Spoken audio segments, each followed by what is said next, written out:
بسم اللہ الرحمن الرحیم۔ شروع اللہ کے نام سے جو بڑا مہربان نہایت رحم والا ہے۔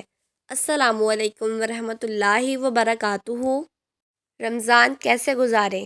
ایک مرتبہ نبی کریم صلی اللہ علیہ وآلہ وسلم نے ارشاد فرمایا کہ ممبر کے قریب ہو جاؤ۔ صحابہ کرام ممبر کے قریب ہو گئے۔ جب حضور صلی اللہ علیہ وآلہ وسلم نے ممبر کے پہلے درجے پر قدم مبارک رکھا تو فرمایا آمین۔ جب دوسرے پر قدم رکھا تو پھر فرمایا آمین۔ جب تیسرے پر قدم رکھا تو پھر فرمایا آمین۔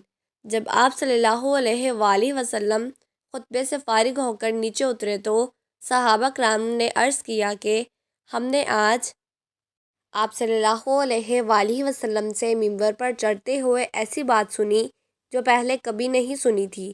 آپ صلی اللہ علیہ وآلہ وسلم نے ارشاد فرمایا کہ اس وقت جبرائیل علیہ السلام میرے سامنے آئے تھے۔ جب پہلے درجے پر میں نے قدم رکھا تو انہوں نے فرمایا ہلاک ہو جائے وہ شخص جس نے رمضان المبارک کا مبارک مہینہ پایا پھر بھی اس کی مغفرت نہ ہوئی۔ میں نے کہا آمین۔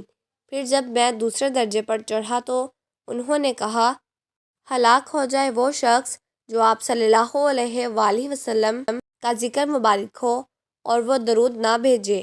میں نے کہا آمین۔ جب میں تیسرے درجے پر چڑھا تو انہوں نے کہا ہلاک ہو جائے وہ شخص جس کے سامنے اس کے والدین میں سے کوئی ایک بڑھاپے کو پائیں اور وہ ان کی خدمت کر کے جنت میں نہ داخل ہو جائے۔ میں نے کہا آمین۔ اللہ تعالی ہمیں 5 وقت کا نمازی بنائے اور ہمیں دین کو سمجھنے اور اس پر عمل کرنے کی توفیق عطا فرمائے، اور ہمیں بھی چاہیے کہ ہم ہر وقت اپنی زبان کو اللہ تعالیٰ کے کلمات سے تر رکھیں۔ مزید ایسی ویڈیوز کے لیے میرے چینل کو سبسکرائب کریں، میری آج کی ویڈیو کو لائک کریں اور زیادہ سے زیادہ شیئر کریں، کیونکہ اچھی بات پھیلانا صدقہ جاریہ ہے۔ ملتے ہیں اگلی ویڈیو میں، تب تک کے لیے اللہ حافظ۔